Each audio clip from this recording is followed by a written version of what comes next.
As human beings, we all want to be happy and to avoid suffering. In my limited experience, if we are to achieve this, it is immensely valuable to be able to cultivate and maintain a positive state of mind. In the Buddhist tradition to which I belong, one of the most effective means of doing so is to engage in meditation. However, although meditation can sometimes mean sitting in a particular formal posture and stilling the mind, it can also include continuously familiarizing ourselves with positive thoughts. This is why we regularly read and recite the texts of scriptures and prayers. I myself have drawn great inspiration over the years from a short work called 8 Verses for Training the Mind. It contains much useful advice, counseling us always to consider others as more important than ourselves, to face and oppose the disturbing emotions that endanger our peace of mind, and to give whatever benefit arises to others, while shouldering whatever difficulties occur on ourselves. This program contains quotations selected from my own writings and published works. I humbly pray that listeners may find some inspiration in them to develop that warm-hearted peace of mind that is the key to enduring happiness. The Dalai Lama, 26 February, 1998. Even the wish-granting gem for accomplishing the highest aim, may I always hold them most dear. When in the company of others, I shall always consider myself the lowest of all, and from the depth of my heart hold them dear and supreme. Vigilant, the moment a delusion appears which endangers myself and others, I shall confront and avert it without delay. When I see beings of wicked nature overwhelmed by violent negative actions and sufferings, I shall hold such rare ones dear, as if I have found a precious treasure. When others out of envy treat me with abuse, insult me, or the like, I shall accept defeat and offer the victory to others. When someone I have benefited and in whom I have great hopes gives me terrible harm, I shall regard him as my holy spiritual friend. In short, both directly and indirectly, do I offer every benefit and happiness to all sentient beings, my mothers. May I secretly take upon myself all their harmful actions and sufferings. May they not be defiled by the concepts of the 8 profane concerns, and, aware that all things are illusory, may they, ungrasping, be freed from bondage. Of desire and attachment to this samsara. Then in the 3rd stage, self-cherishing is eliminated. As a result of rigorous practice, I feel there is a possibility of cessation, that is, nirvana. True compassion is not just an emotional response, but a firm commitment founded on reason. Therefore, a truly compassionate attitude toward others does not change, even if they behave negatively. Through universal altruism, you develop a feeling of responsibility for others, the wish to help them actively overcome their problems. In later life, they will often find it hard to love others.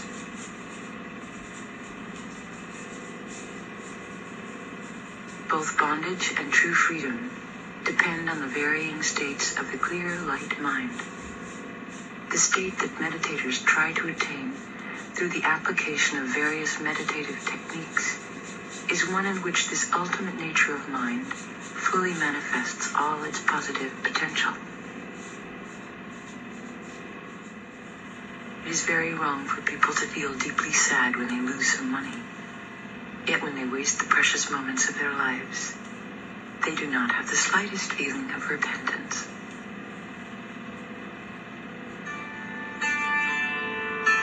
Discovers the true nature of the other. That is why there are so many broken marriages, quarrels, lawsuits, and so much hatred.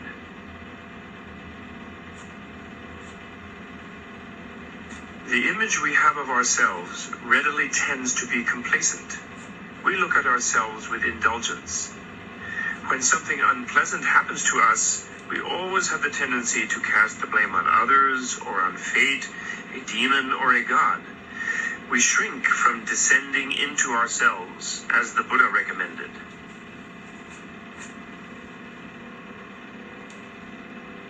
If an individual has a sufficient spiritual base, he won't let himself be overwhelmed by the lure of technology and by the madness of possession. Your own needs are fulfilled as a byproduct.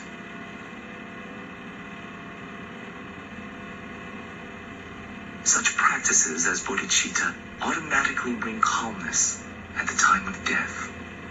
The mind at the time of death is at a very critical period, and if you are able to leave a strong, positive impact at that time, then it will become a very powerful force in continuing a positive experience in the next life. All the problems that every individual meets with in everyday life, famine, unemployment, delinquency, insecurity, psychological deviancy, various epidemics, drugs, madness, despair, terrorism. All that is bound up with the widening gap between the people, which, needless to say, can also be found inside the rich countries. Our ancient experience confirms it at every instant. Everything is linked together. Everything is inseparable. Consequently, the gap has to be reduced.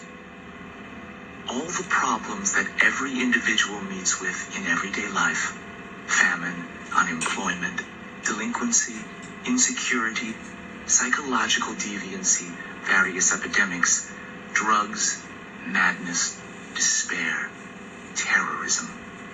All that is bound up with the widening gap between the people, which, needless to say, can also be found inside the rich countries.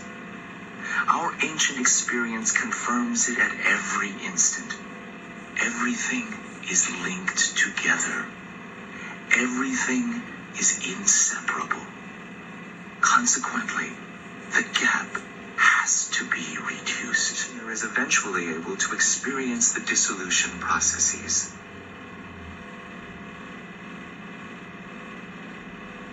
Nowadays, the world is becoming increasingly materialistic, and mankind is reaching toward the very zenith of external progress, driven by an insatiable desire for power and vast possessions. Yet by this vain striving for perfection in a world where everything is relative, they wander ever further away from inward peace and happiness of the mind. This we can all bear witness to, living as we do, plagued by unremitting anxiety in this dreadful epic of mammoth weapons. It becomes more and more imperative that the life of the spirit be avowed as the only firm basis upon which to establish happiness.